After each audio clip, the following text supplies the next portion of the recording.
Thank you very much. Hello. So I'm a diversity chainer, and I have to be honest with you. I hate diversity. Diversity to me is kind of like a fruit platter. All of the parts are present, all are represented, but they're kept separate. They're not involved in any meaningful way. It looks cute, it looks good, but it's superficial. People want to make sure they have one Asian, a few black folks, throw in a couple of women, and sprinkle some other, and it's all good. Because that's diversity, the answer to racism. We don't have to do the real work.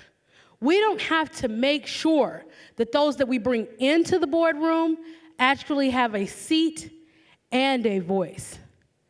We just got to make sure they're there when we're thinking about diversity. I knew when I was growing up that I didn't live in the most diverse kind of way. I grew up in a small town, well, not so small, but small, Greensboro, North Carolina. It was the birthplace of the sit-in movement. My hometown and my side of town was majority black. I went to a majority black high school, Dudley High, and there I loved it because I was surrounded by black love and I was able to root myself in my heritage. But I kind of got the feeling from watching TV and movies that that wasn't real life, that not everybody I was going to come in contact with was going to look like me. So I decided I needed to diversify my world, and I sought out a lily white school when it was time to go to college. I found it too. I found the Quakers. Y'all, it doesn't get any whiter than a Quaker. Friends, let me tell you, it was a shock. It was a shock to my culture. It was a shock to my soul, but I enjoyed myself after Guilford made some changes. During my first year there, I noticed that I was one of only a few people of color. We could count ourselves on one hand in my class. And I can remember when we would be talking about issues with race, about race and racism, I can remember the things that the white folks would say that were harmful and dismissive. They would say things like, "I don't see your color." Really? They would say, "Well, racism isn't real anymore." They would say, "Well, if black folks did X, Y, and Z," and I stopped listening, so I don't know what they said after that. They would say, "I don't have privilege, why are you mad at me?" And what was really funny, y'all, is that they would give me all those answers after they would stop the conversation they were having, because I was not a part of it anyway, and look at me and say, "Sonny, what do you think?" You know, that loaded you, that wasn't just about Sonny, that you that was they wanted me to wrap up the entire black experience, put it in a tight little box, and serve it up on a platter. They wanted me to make sure that I conveyed everything they needed to know. And in those moments, I would try. At first, I would try. Okay, Sonny, don't panic. You can do this. You got to make sure you're soft so that they can hear you, but you speak with honesty so it's based in truth. And I would give my truth and get all that crap back. I stopped talking. When they would look at me and say, "Sonny, what do you think?" "I don't know. What do you think?" "I mean, I guess we're all colorblind." I stopped having the conversation. And for a while, I considered transferring to a different school. But when I came back in my second year, my Quaker institution was ready to make some real change. They weren't going to count people anymore. And my Quaker institution, after some hard work from some people of color on our campus, decided that they were going to proclaim from the president to the bottom of the staff that we are a racist institution that wants to work towards being anti-racist. Y'all, I fell in love. I started to invest so much time, energy, and effort, but guess what? Because they were investing time, energy, and effort in being inclusive. We were having real conversations in everywhere from the cafeteria to the classroom. And in those conversations, we were talking about issues around race, class, and gender. I can remember that my institution was paying $8,000 each semester to offer anti-racism 2.5-day courses to any and everybody who wanted to come. We established a multicultural education department, and that department had money. And they would host things for us multicultural folks. It was awesome. We were having conversations in cafeterias and all over, and I was loving it. And to be quite honest with you, I fell in love and started doing hard work on their behalf. I became Mrs. Guilford. I was in everything and everywhere. I mean, if you wanted to know what was going on at Guilford, you just asked me. In 4 years, I majored in 3 different things: political science, philosophy, and African American studies. And I can remember, pay attention to what we did. We were doing real work. We were requiring that every discipline have some course that focused on race, class, and gender. I was a philosophy major. Who do you think I studied? A bunch of old white men. So I went to my professor, Dr. McLeod, and I said, can we do something?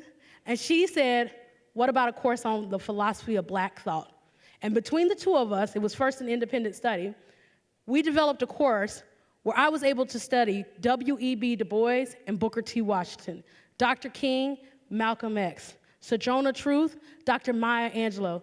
Y'all, this is inclusion at work. I felt like I was a part of something. I had a seat and a voice. And when I left Guilford, I was better off. Because of Guilford, I knew what an inclusive society looked like. And because of Dudley, I was rooted in my heritage. So I moved here to Akron. Hey, y'all. Brought my Southern charm and everything. And here in Akron, I was in law school, and I was ready for when diversity would make a mockery of me. Because here, in some areas, in law school, diversity ruled over inclusion. Like, for instance, when we come back to start our second year, I remember we lost a lot of students. Law school was hard. We lost a lot of students, but the loss of our black fellow classmates was all the more visible because it wasn't so many of us to begin with. This story's hard for me. So I remember when I was walking around the corner and I was getting ready to go to class, there was a group of white students that were standing off to the side. They didn't see me at first. And I remember overhearing the conversation, and they called us all, me included, affirmative action babies, who said we couldn't handle the work, didn't belong to be there, didn't belong our scholarship money, that we were taking opportunities from real lawyers. I did hold my head up and turn that corner. Went about my business, because I knew if I were to express my hurt, then it would just justify the angry black woman stereotype, because I was a little mad too. So I kept walking, and they did stop their conversation to their credit, snickered under their breath, but they stopped their conversation.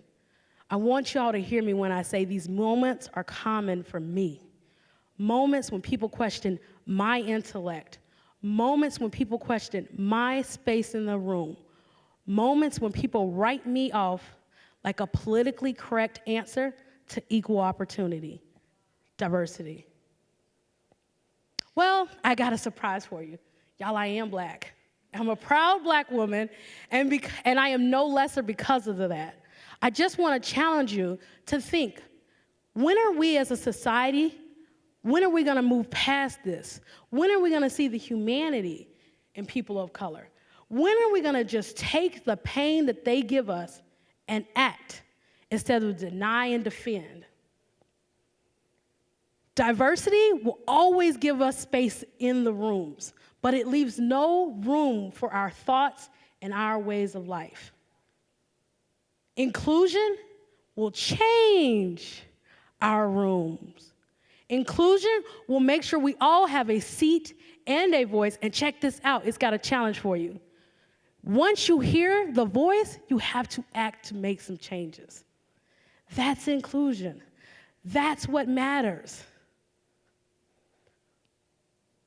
For me, I just want to make sure that I'm leaving a better world for my daughter. An inclusive world will do that for her.